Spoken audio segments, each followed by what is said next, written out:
And we are live. Hello, everybody. Welcome to the June Star Power Q&A. I'm Michael Terracciano. My friends all call me Mookie. Hello. I'm Garth Graham.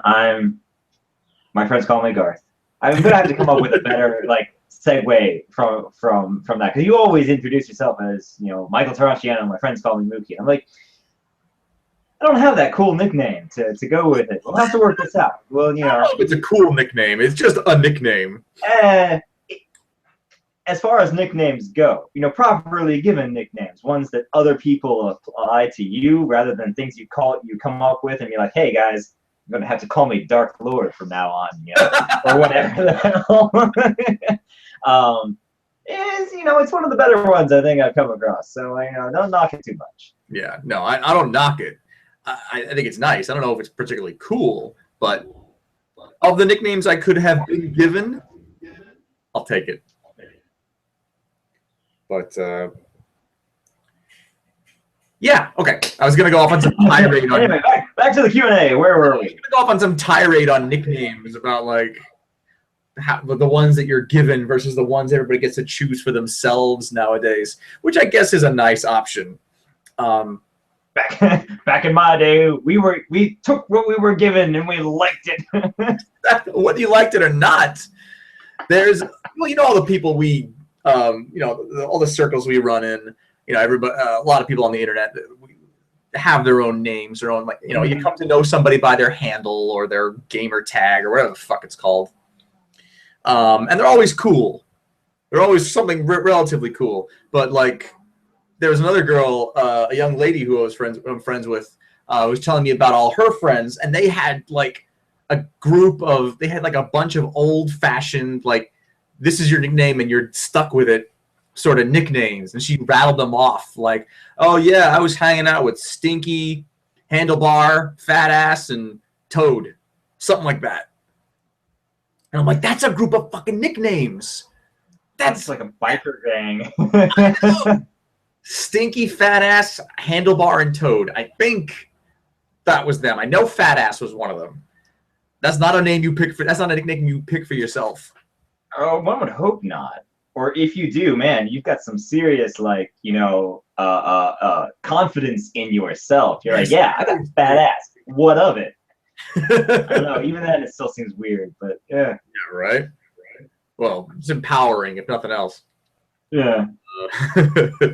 We got some questions to answer for June. Thanks to you, our patrons, for our Patreon patrons. One, for supporting us. We're very, very grateful. And for submitting some cool questions for us to answer. We promised to be a little less rambly this time around. Last month we spent 15 minutes like a pair of old men on the internet. Figuring it out. If we were doing it right, yeah. Yeah. But we got it right this time, and we're ready to jump right into the questions. So let's begin, shall we? Let's. All right, let me bring up the first question. Our first question comes from Melissa and asked, Sir Terry once said that anyone reading Color of Magic for the first time probably knows more about Discworld than he did when he wrote it. He went on to apologize for any inconsistency. Is there anything in this or earlier works that either of you wish you could go back and change? It's a great question, and I ran into it all the time when I was doing Dominic Deegan, especially with 11 years of backstory that I didn't have time to dwell on because I was moving forward. And Sir Terry Pratchett, the late Terry Pratchett, was absolutely right. Sometimes there are people who are reading your work who just know more about your world than you do. And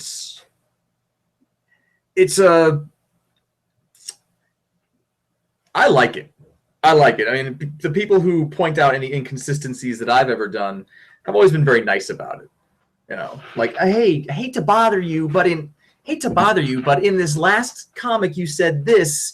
But in this previous storyline from 5 years ago, you said this. What's the deal? So people who read your work and have time to dwell and focus on the stuff that you've already written are a great help, because you're always moving forward as a creator. Like, you're always thinking of the next thing. You're always thinking of the next storyline, the next aspect to create, the next realm of the world to explore. And it's people who can read your work, sit back and enjoy it, and think about it, that can sometimes keep you on point. I don't think I ever committed any inconsistencies, and if I did, I addressed them within a strip or two. But as far as going back and changing anything, I wouldn't, because they were all learning experiences. Every experience, every mistake, feeds your experience to the next project that you work on or the next storyline that you do. And if I hadn't learned those lessons, I wouldn't be where I am today. And I don't think I would have Garth's confidence in me as a storyteller as much as he gives me. So no, I don't. And my cat is throwing up on my love seat. Thank you. Oh yeah, the joys of cats. The joys of cats, right? Oh, ew. That was gross. Well done. Well Garth, done. why don't you answer the question while I go? So anyway, I don't know that there's anything that I would change. And I don't know actually had any inconsistencies in any of my previous works. Not that my previous works were super. I mean, Community being a slice of life comic and very loosely slice of life at that, was never really like bound by like really deep like world building rules and regulations. It was kind of whatever. Was it funny that week? All right, good enough. Finders Keepers had a lot more world building components to it, but nothing that I can think of off the top of my head where I was like, oh man, I screwed that one up. I mean, anytime you have a project that runs long enough, inevitably you find yourself thinking, oh man, I could have done that better. But I'm a big proponent of not going back and changing things to make them better, because especially in an ongoing serial kind of work, because I think unless it's a truly glaring error, right? Like, I mean, really, really dramatic, like, oh, this really screws things up. I'm not a big fan of going back and fixing things. I know we both have had a couple of friends who have been doing comics for a decade, sometimes longer, and they'll release a collection of their comic, and they'll go back and redo the first several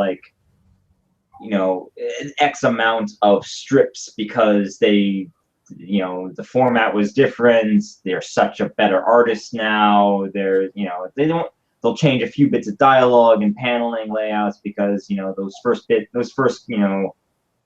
however many strips are a massive learning experience for them, and they're not nearly as good as the rest of the content. But I've never been a big fan of that. I always I kind of like leaving the mistakes. Although I do love fans who, I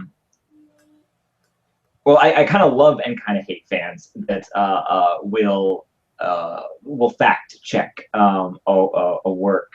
I love it because I love that someone is so invested in something that I've done or anybody else has done, that they're like, oh, I'm going to sit down, I'm going to figure this out, and I'm going to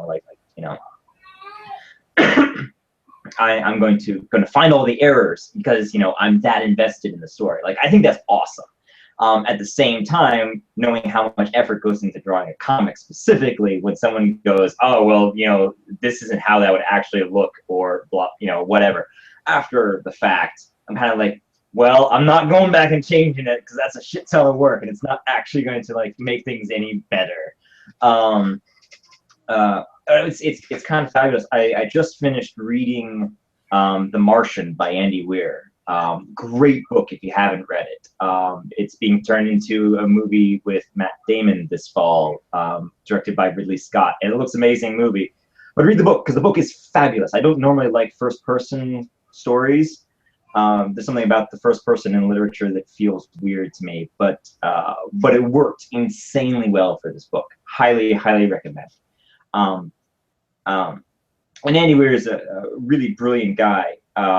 He went and figured out a lot of the science behind the book. He really wanted it to keep it really scientifically accurate. But at the same time, he's one dude, and he only he doesn't have specialties in 8 different fields of science. So he had some limitations. And so after he had written the book, he'd have people come back to him and be like, oh well, actually this is would be he tells the story of how one guy sat, a chemist sat down and based on the data in one of the scenes that had been written into the book, it came back and told him, it's like, I really enjoyed your work, but this reaction at this rate would have done something truly catastrophic and killed your astronaut, and that didn't happen. And I think it's really awesome, but at the same time, it doesn't impact the enjoyability of the story. And so while it's really cool to be like, oh well, yeah, okay, so if I were to go back, I could change that and make it better. But most of the time, making those changes doesn't actually add any real benefit to the story experience. So there's very little that I'd ever really want to go back and change. And sometimes those scientific corrections are. I'm getting some weird feedback. Coming through your. Oh wait, no, there we go. Sorry, I was getting some weird feedback. Sometimes that scientific correction is very knowledgeable. I think we had some people correct us way back in issue 3 of Star Power when Danica was doing the planetary. Oh yeah, that's right. Yeah, the gravity assist. Yeah, the science. We knew the science of that wasn't 100% accurate, but it made for a really dramatic scene, and it made for something we thought looked really cool, and kind of an homage to that scene from the first Superman movie. Only she's not trying to turn back time; she's just trying to. Yeah, that Superman had too many powers, man. Too many powers. Hey, talk to Richard Donner. I didn't write that shit. It was a cool scene, regardless. The streaks of light going around the planet to build up speed. It's a cool. Oh, it looked cool. It looked cool. No doubt. And that's definitely a thing, especially in science fiction, that you see all the time. It is that accuracy gets sacrificed for it looks cool, because so many things in science and by extent nature in reality are amazingly gorgeous things to behold. I go Google chemical reactions on YouTube and you will see some crazy shit insane stuff, and that's just stuff reacting the way that it's supposed to. Maybe not the way you want it to, but the way it's supposed to. But sometimes for story purposes, things get, a little well, yeah, there's no sound in space, but silent explosions are kind of weird, guys. Yeah, sorry. No, I like yes, scientifically accurate, but Star Wars taught us anything. Hello, rascal. Star Wars taught us anything. Things that go pew pew and kaboom in space. I think that's a suspension of disbelief we're willing to engage in, which I love. I like too that at some conventions, some astronomers or astrophysicists, whether they're students or stargazers or what have you, will come up to us and say to us oh, thank you for putting this science fact or that science fact into your superhero comic. And I think we've said to them, like, oh, hey, thanks. We're always kind of worried that, you know, people who know the science of astronomy are going to, like, be upset at us for, like, getting something wrong, you know, for fudging the science a little. And every last person who's come up to us has gone, like, you're close enough. You know, make sure I mean, story that's all. that's thinking about the actual science of, you know, the actual science of it, even if it's not 100% accurate. But again, for the sake of drama, just go for it. Okay, that's that question. I think we've touched on that as much as we. I think we got that one buttoned up pretty well. I think so. Let's move on to the next one. Let me bring that up. And this is a nice simple one, but I'm pretty sure we have a lot to say about it. Who is your favorite character in Star Power? Are there any characters you don't particularly like? I like so many of the characters in Star Power. Like Mookie, I don't know that if I've mentioned this recently, but you write some damn cool characters. So you know, thanks for that. Oh, thank you. You give me lots of cool things to draw. So so well done. Kudos. Oh, sir, you've given me the vitals. It's an inside joke between Garth and I, for those of you who don't know. I think, aside from Danica herself, because I really like Danica. I think she's a fun, spunky character without being like. She manages to be, because a lot of those really lighthearted characters you find in stories somehow manage to wind up becoming aggravating. Or you know, you got the sweet character, but you're like, oh my god, would you please just stop being so nice? This is ridiculous. You know, but Danica manages to be, you know, really kind and really energetic and really enthusiastic without being annoying about it, and she's super fun that way. I really like Danica. But I think my favorite character is Kalo. There's just something about that snarky little. I don't know if he's actually an amphibian or not. He looks kind of like a frog. Amphibious. The Ladori are amphibious. Oh, they are amphibious. All right. Or as close as I guess as an alien can be to being amphibious. I guess. Yeah. I'm not sure exactly how that qualifies. Like, can an alien life form be? I don't know. Yeah, that's a weird discussion, and I'm not nearly qualified enough to be able to tell you the answer to that one. So we'll say he's amphibious, and we'll just roll with that. But I like him. He's such good comic relief without being like a funny guy. You know, he's not a comedian, but he's just he's great. I like Kalo. Is there anyone you don't particularly like? Oh, that I don't particularly like. Well, I mean, Black Hole Bill's an asshole.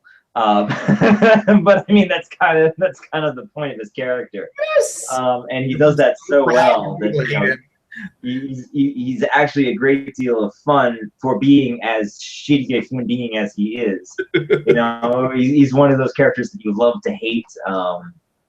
And so like I like Black Hole Bill. I want to see more of Black Hole Bill in the future, and I think we'll keep doing more stuff with him. Or at least I hope so. I like drawing space cowboys, I guess. But characters that I don't like.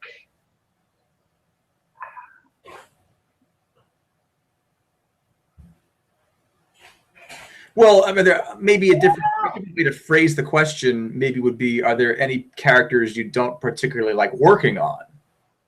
Like a character that I give you that makes you roll your eyes, like, oh, not again. I don't think so. I mean, there's certainly characters that are a pain in the ass to draw because they're really complicated. Like, yeah, I mean, the Countess was. Every time that I had to draw her, I was like, oh shit, why did I make her outfit so complicated? The whole outfit was my idea too. I know it was my idea. And I was like, guys, why did you do this to yourself? You know? Oh, okay, all right. One character that I don't like working on, not because it's not a cool character, but it's just a pain in the ass. The wyverns in this latest couple of chapters, those stupid flying bikes, man. Like they're awesome, but my God, I spend so much time drawing them. It's just like, all right, we got engines and we got wings and we got missiles and there's a fucking Gatling gun on the thing, and like, and again, that's mostly my fault because I designed the sons of bitches. You know, the script said, you know, flying motorcycle, and I was like, all right, we can do this, and I made a flying motorcycle. It was a, well, I think the word you used was hover bike, but Yeah, something futuristic. something like that, right? And so like I still only have myself to blame for this, but Would But real yeah, no. motorcycles have been any easier?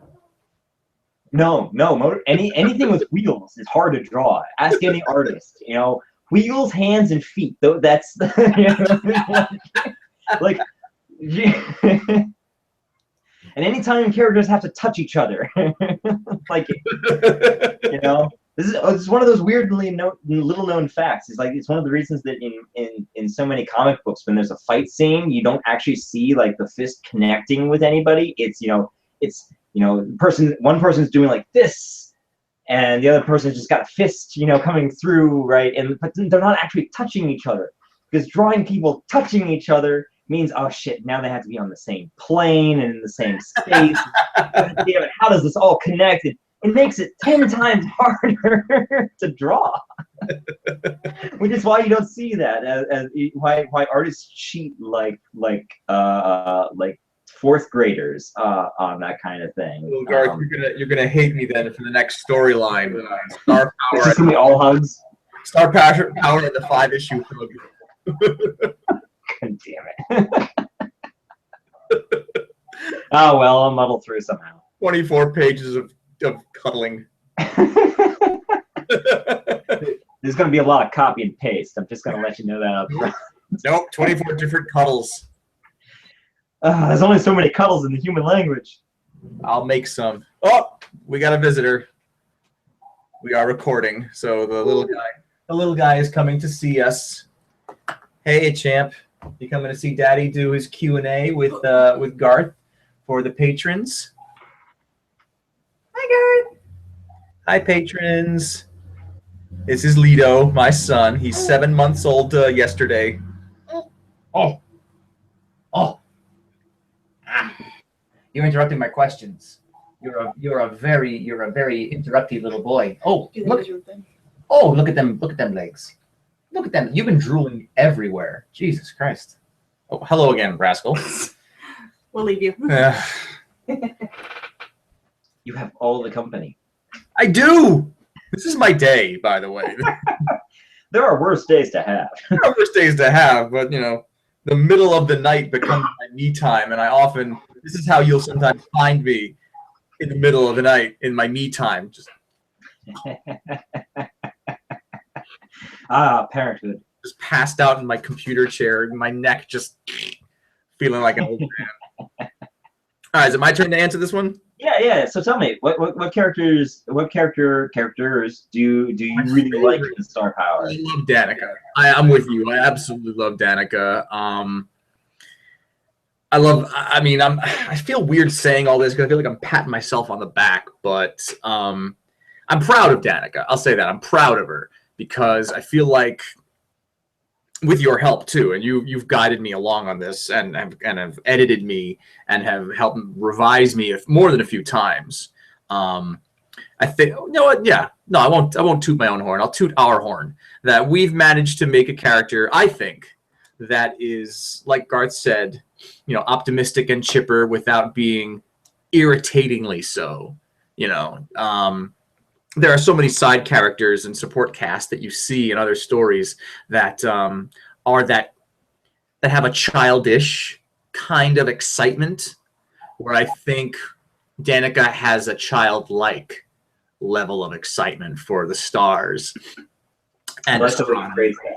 thank you very much. I took it from I like that. I wish I could take credit for it. I took it from the guy who I don't remember his name, but he was that tightrope walker who walked between the Twin Towers in the 70s. Oh. I don't remember his name. They're making a movie out of it. There was a documentary made about it called Man on a Wire.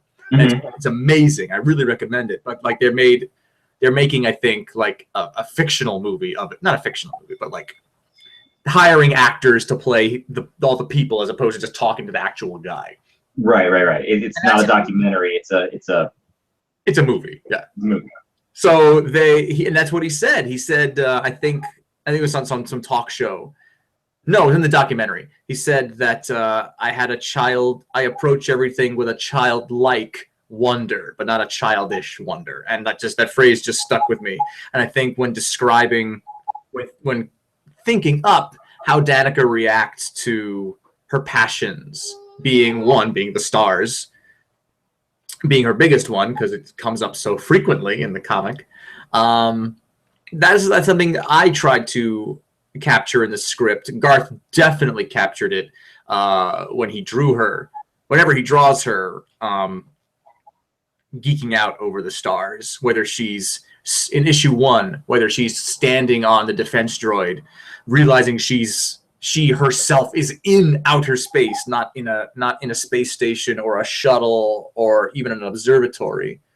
And again, in this storyline, when she's on the solar satellite, solar observation satellite, sitting on it closer to a star than she's ever been, getting teared up. And those, I think, are my favorite moments of Danica's childlike enthusiasm. And I think it's one of her more endearing qualities that's really been refined as the comic has gone on. But we don't see too much of it too frequently because she's so busy being a superhero. You know, punching starfighters in space and, you know, shooting lasers at bad guys, all the stuff, the real meat and potatoes of a good superhero story that Garth and I really want to do. But in between all that, you know, Danica's enthusiasm and wonder for someone who's not a little child, I think is my at least favorite aspect of her. And she's a joy to write. And you know, a superhero who just does good because it's the right thing to do. Spoiler alert: Danica does not have a tragic past. She did not have to suffer to learn how to do good. I mean, yes, there are some things in her past that inspired her to do well. And this is a question that came up actually just at A-Kon, the last convention. Garth and I, actually no, Garth was just at Heroes Con. Both of us, we were just down at A-Kon, down in Dallas, Texas. Fantastic convention. We had a blast. But somebody asked us at a character development panel something along the lines of, how do you motivate a character to do good without the shock value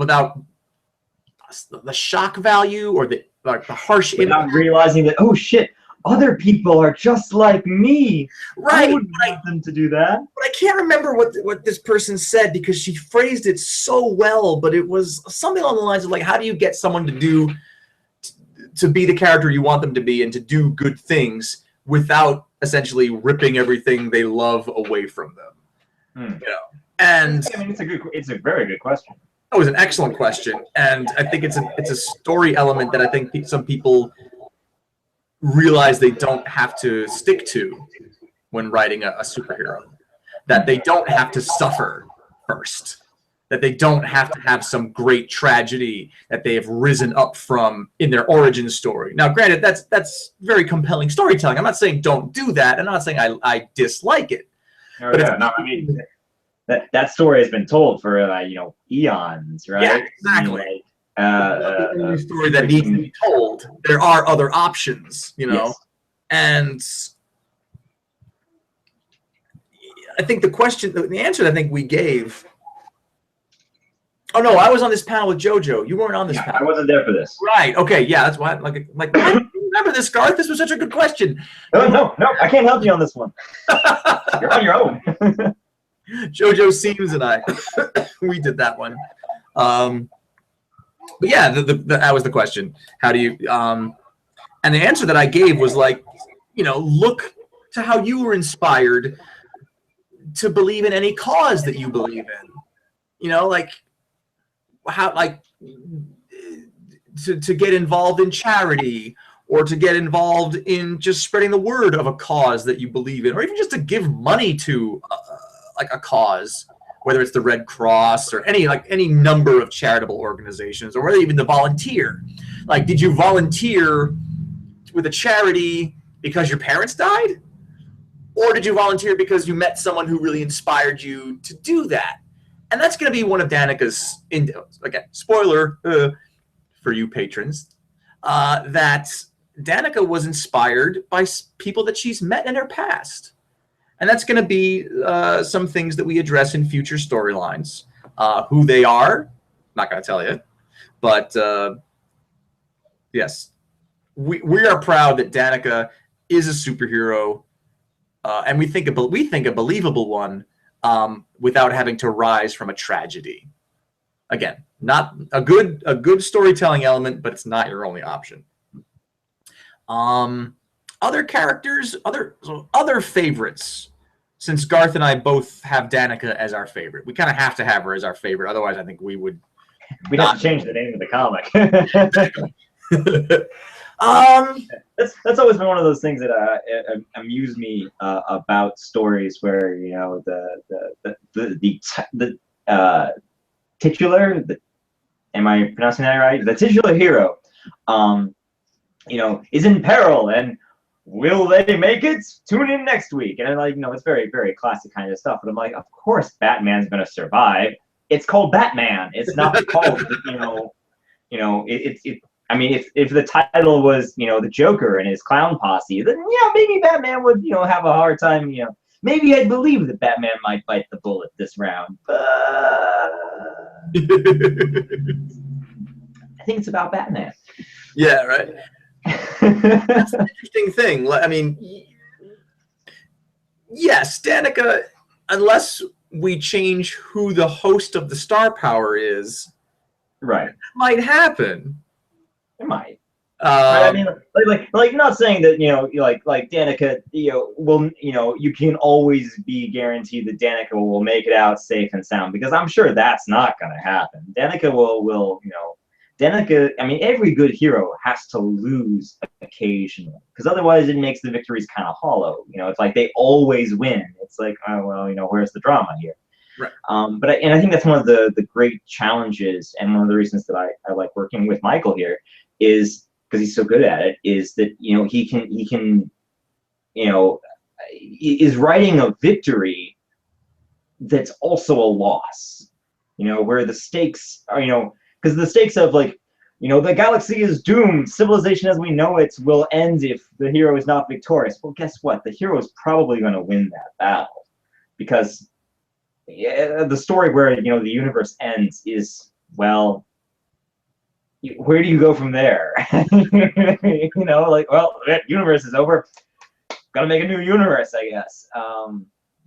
But making it so that the peril still feels real, even if you're pretty sure that the hero is going to be victorious, and that can be a very tricky thing to write. But I think Michael does a pretty good job of it. So, but anyway, sorry, I segued there badly. Thank you. The one trick I learned when I was doing Dominic Deegan was that people do care very much, sometimes more so, about the supporting cast. There's no guarantee that your supporting cast is going to make it through any storyline, because just ask Joss Whedon. Yeah, exactly. But with when you're reading Superman's probably going to make it to the next issue. But then the drama then becomes like, who's going to make it to the end of the storyline? Who among his friends? And that, yes, while Superman probably is not going to die, it still makes for a loss if he loses somebody. Danica, if she loses somebody, that's a huge loss. I mean, ask Grex in this storyline how a loss of someone close affects her, And when that happens to Danica, it's going to affect her, even if she doesn't die. You know, we want to tell her story. We want to tell the story of the Star Power. We want to tell the story of Danica Maris. Will everybody make it? Only I know for sure. I know, but even I don't know.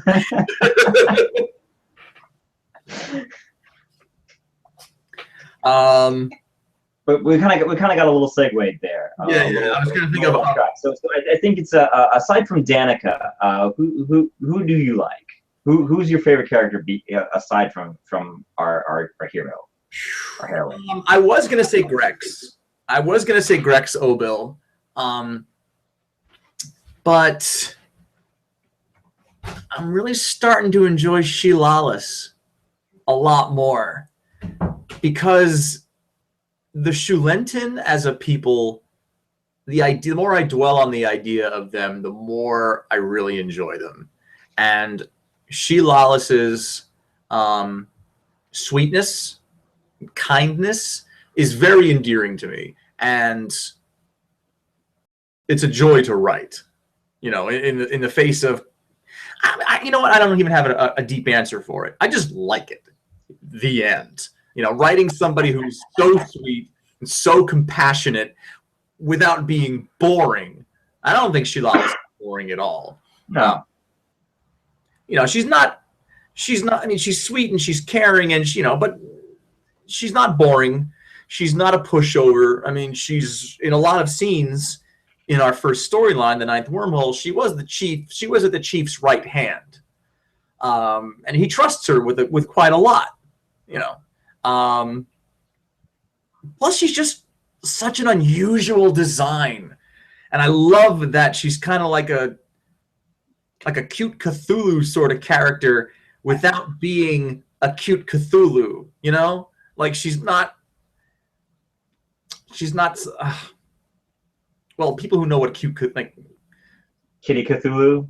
Yeah, you exactly. remember that thing? Not horror Cthulhu is shitty Cthulhu as far as I'm concerned, but that's another story. That's another question. But no, I mean, She-Lawless is just so different visually from a lot of sci-fi superhero cast members. You know, you expect like a tentacly monster not in an adult comic to be something like truly alien with a capital A. You know, like we don't even know how its brain works or what it could want or all that stuff. But She-Lawless comes from like the most friendly, most beloved race of people in our universe. You know, so there's just something I really, really enjoy about her. And again, I'm looking for a deep, like, writer kind of answer, but I got nothing. It's just writer. It's just fun. She's just a lot of fun. That kind of like incorrigible sweetness without not innocence, without being naive. Because that scene we had of her realizing that she was dreaming about a relationship with or a romance with Shulato. I think is one of her more definitive scenes. You know, being sweet and compassionate and optimistic and just caring and all of that, but knowing that's not exactly how the rest of the universe works. You know, yes, and even among her own people, who are the friendliest, most compassionate, most loving creatures in our universe, she even realizes that it's not all storybook with them either. So balancing that kind of compassion, innocence against the real world and making it believable, I think that we've done a good job of making it believable, is something that I enjoy. It's a challenge I quite enjoy. Oh, it's a naked baby. That's a naked baby. No, it's not. Well, mostly naked baby. It's diaper-clad baby. What's That's happening? coming closer. Oh God, it's I coming was this gonna way. sneak around, but now that you pointed us out. It's coming. Well, it's in the camera. I can't. Well, I didn't realize it was in the camera. Well, now you know. Is someone going to? Woo! Is someone going to I can't bed? get my butt through. Is someone going to bed? Uh-oh, someone's going to bed soon, so I'm gonna have to talk a little quieter. I'm gonna have to close that door behind us because that's his nursery right behind us. So I'm gonna look at you looking at yourself. Who's that naked baby on the screen? Who's that I don't naked know. baby?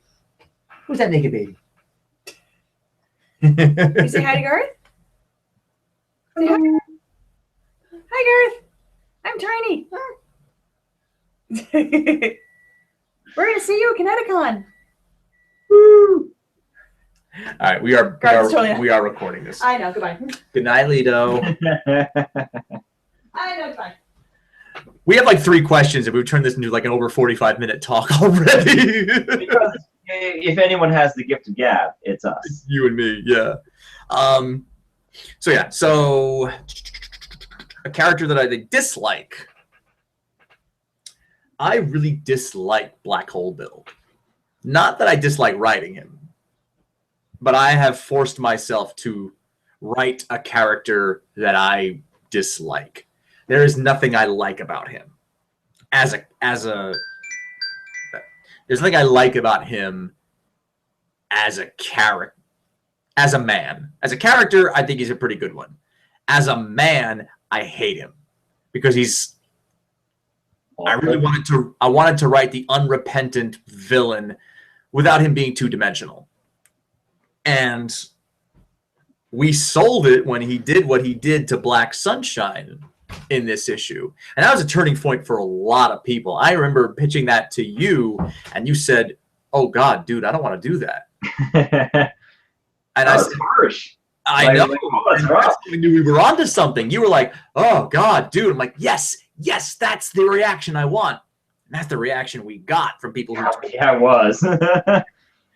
Before that scene, we had more than a few people convinced of already, like, you know, even like Black Hole Bill shows up, right, and you know he's clearly a villain, right, and people were and this was what, like issue 2, Issue page, 2, like his first page appearance. 1 of issue 2, 25 pages in, and people we're shipping Danica and Bill. and I think we remember. I remember having a conversation with you where it's like I said, "Hey Mookie, you seen this?" And you were like, "Yeah, that ain't happening." And I was like, "Yeah, no, I think it's weird too." And but the minute Sunshine happened, everyone was like, "Ooh, oh no, no." Never mind that he bashed an innocent man's head in with a rifle. Forget that. I think we even got some email like defending him, like Bill's not doing anything bad. He's just. And I didn't answer that email. I didn't have the heart to. I was like, "Did you not see what Bill just did?" It's the animal scenario, right? Yeah, It's the loyal steed. Yeah, no. People, you know, you can do horrible things to human beings in movies. Yeah, you kill a dog and everyone riots. Yeah, exactly. So that's what we had to do. That's what I felt like we had to do to sell Bill as, guys, forget it. This is not. I know what you're looking for in this scoundrel. This isn't a scoundrel. This is a capital V villain, and this is how I'm going to sell it to you. And it hurt me to think about it initially, like, ooh, that. Okay, yeah, that's the one. And then I pitched it to you, and you went, ugh, and I'm like, we're on to something. And I think just the young lady who asked you to draw Black Hole Bell. Oh yeah, that's right. At Acon, she said, "I love the design, but he's a despicable character, but I love the design." And just hearing that was like, well done, us. Well done. We got our unrepentant villain who's not a cartoon. Yeah.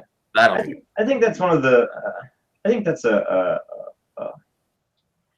I like it when you have characters. I think it's a sign of a well written and made character when you're like, oh, I really don't like this character, you know, as a human being. You know, this is an awful person. I had, you know, like they should die in a fire because they're that bad of a human being. But they're a really compelling and interesting character, and I like reading about them, even though they're horrible. I think when you can have that kind of conflict of interest of like, you know, when you can have character, I like having characters that you like even if you don't like them, right? I think because there's nothing I really there's nothing that turns me off from a title more than having characters that I'm just like, I don't like this character as a person, and I don't like this character as a character. Like, because I don't like them as a person, I don't like them as a character. Like, when that happens, I'm just like, I hate that in titles, because I see that a lot where you're like, oh well, all right, this character's supposed to be kind of annoying, but like they've got no other redeeming quality to, you know, make them interesting as a character. They're just freaking annoying, and you're like, nope, and I'm done. And like if Luke Skywalker had been all like, but I wanted to go if I wanted to go into town and pick up some power converters, like if that was all there was to Skywalker, like throughout the entire film, like no one would have given a shit, even when he got the sweet space sword. Do you remember when that was the biggest complaint about Star Wars? I do, actually. Luke was a little whiny. Uh, All right, one more question, and then we should just this briefly, and then I probably should go because it's my son's bedtime, and the nursery is right behind that there closed door, and I don't want to wake him up. So we got one more question, and it's a pretty simple one. And this one, oh, I'm sorry, the last question came from Hikari, and this question comes from Anna. Do either of you have a go-to brand for traditional media supplies? I can answer this very quickly. When I was working on Dominic Deegan, the brand, my go-to brand was I don't know if you can read that backwards, probably not. Staedtler, Staedtler. These are some felt tip pens of various sizes that I very much enjoyed. They gave Dominic Deegan the look that I wanted.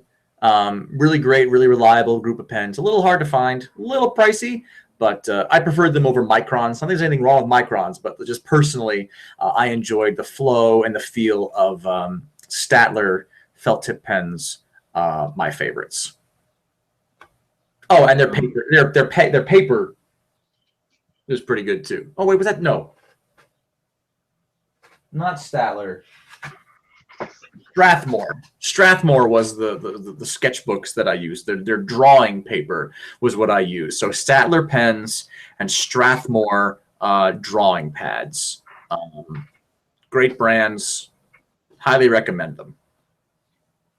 I will second the Strathmore as my go-to paper for the few times that I do anything traditional anymore. At conventions usually, right? At conventions is about the only time that I do any real like traditional drawing. Or I guess I mean I do have somewhere around I've got a little sketch pad that I'll bring around with me when I'm expecting to be like away for a while and I want to be able to like just doodle ideas. But it's not really for any kind of like serious work. It's just like, oh, I want to have something I can draw on in case I have like a cool idea that I want to jot down. I was a big fan of the Microns pens for a while, but I recently started working with the Faber-Castell, I think, pens. They're basically the same thing, different brand. They're a little easier to find. I do like the Pentel Pocket Brush. It's a brush pen, but it uses actual, like, unlike a lot of brush pens that I see around that are like they're just like they're like a felt or something like that. It gives you a little bit of like line width variability. The Pentel Pocket Brush is like a lot of the Japanese brush pens, and it has individual like synthetic hair fibers, so it actually is like a brush, and that's really cool and really useful. If you're looking for really cool drawing pens, I'd highly recommend checking out the website jetpens.com. I know a lot of my friends who do a lot of traditional drawing art get their ink pens from them. But aside from that, I don't have a specific brand that like is really a go-to. I mean, there's so many different, depending on what you're doing, right? If you're doing oils, the brands that make oil, the best oil paints are not the same brands that make the best, steel nib pens. So you're gonna have to, I'm gonna have to do a little experimentation, and I'm not well versed enough in traditional media anymore to be comfortable making any really solid recommendations for most media types. I'm like, yeah, and like for me these days, unless it says Wacom on the side, I don't know. All right, guys. Well, that does it for the Q&A for June. Thank you for everybody who submitted questions. Thanks to all our patrons for supporting us. And we'll post up July's question thread in a couple of days. We hope you enjoyed what Garth and I had to say, and we'll see you next month. Say goodbye, Garth. Thank you, guys. Bye.